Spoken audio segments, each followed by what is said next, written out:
भावी वैज्ञानिकों, पिछले सेशन में हमने जाना था कि कुछ सूक्ष्मजीव हमें बड़ी बड़ी बीमारियों से बचाने के लिए एंटीबायोटिक देते हैं। आज हम जानेंगे कि कुछ सूक्ष्मजीव किस प्रकार मिट्टी की उर्वरता में वृद्धि करते हैं। So future scientists, today we will know about how some microorganisms help to increase the fertility of soil. सूक्ष्मजीव मिट्टी की उर्वरता में वृद्धि करते हैं। कुछ जीवाणु व नीले हरे शैवाल वायुमंडलीय नाइट्रोजन का स्थिरीकरण कर सकते हैं। इस प्रकार मृदा में नाइट्रोजन का संवर्धन होता है और मिट्टी की उर्वरता में वृद्धि होती है। चित्र में नाइट्रोजन स्थिरीकारक साइनोबैक्टीरिया एक नीला हरा शैवाल। Some bacteria and blue-green algae are able to fix nitrogen from atmosphere to enrich the soil with nitrogen. It increases the fertility of soil. These microbes are commonly called biological nitrogen fixers. Besides it, there is a natural event of lightning which helps in fixation of atmospheric nitrogen directly to the soil. हमारे मित्र सूक्ष्म जीव पर्यावरण का शुद्धिकरण करते हैं। वे मृत जीवों और पादपों को अपघटित कर देते हैं, अर्थात सरल पदार्थों में बदल देते हैं, और यह पदार्थ अन्य पौधों या जंतुओं द्वारा प्रयोग कर लिए जाते हैं। इस तरह हानिकारक व दुर्गंधयुक्त पदार्थों को सूक्ष्मजीव खत्म करके पर्यावरण का शुद्धिकरण करते हैं। तो ये सूक्ष्मजीव हमारे मित्र हैं। आइए अब देखते हैं गतिविधि द्वारा। Next is cleaning the environment.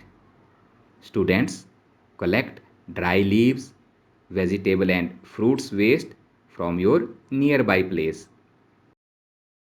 Put them in a pit made for the waste disposal.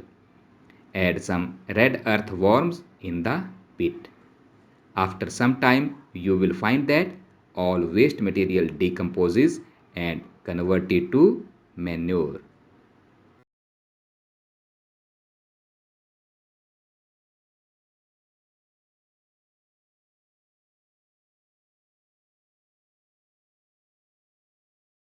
दो गमले लें, उन्हें आधा मिट्टी से भर लें या जमीन के अंदर मिट्टी में दो गड्ढे कर लें।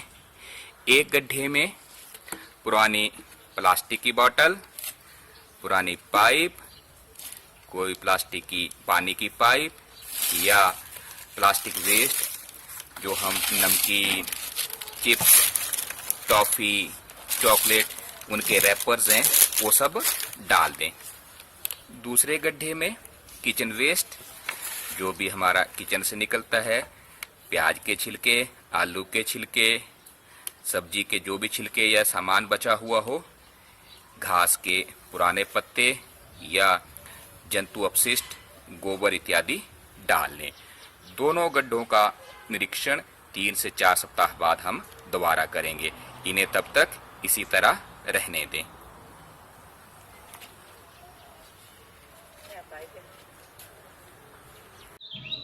चार हफ्तों के बाद आइए देखते हैं हमारे गड्ढों में क्या परिवर्तन आया है। जिस गड्ढे में हमने प्लास्टिक वेस्ट डाला था उसमें कोई भी परिवर्तन नज़र नहीं आ रहा है। प्लास्टिक की वस्तुएं जस की तस बनी हुई हैं। और जिस गड्ढे में किचन वेस्ट, जंतु अपशिष्ट या पादप अवशेष हमने डाले थे, उन्हें सूक्ष्म जीवों ने जैविक खाद में परिवर्तित कर दिया है।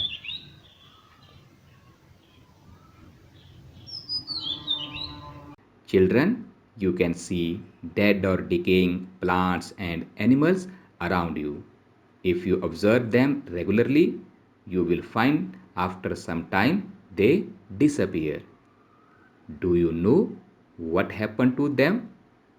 Our friendly microorganisms decompose them into simple substances, which are again used by other plants and animals. So, so we can say that microorganisms can be used to degrade the harmful and smelly substances and clean up the environment.